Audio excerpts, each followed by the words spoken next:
Nama saya Friday. Saya dah guna Chery ni sejak 2023 dan bulan 9 ni akan cukup 3 tahun.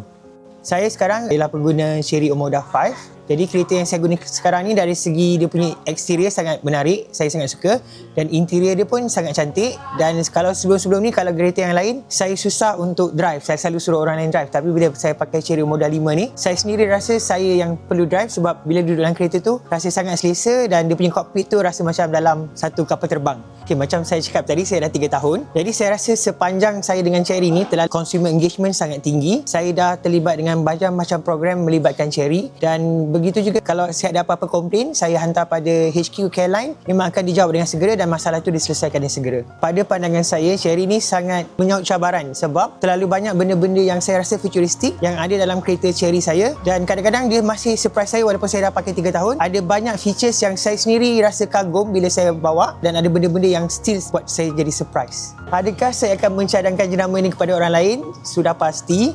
In fact, kawan saya pun sebenarnya ada 3 orang yang dah menggunakan Chery Omoda 5 disebabkan saya tunjukkan kereta saya ini memang sangat bagus dan mereka impressed, dan definitely in the future akan ada ramai lagi kawan-kawan saya yang akan menggunakan Chery Omoda.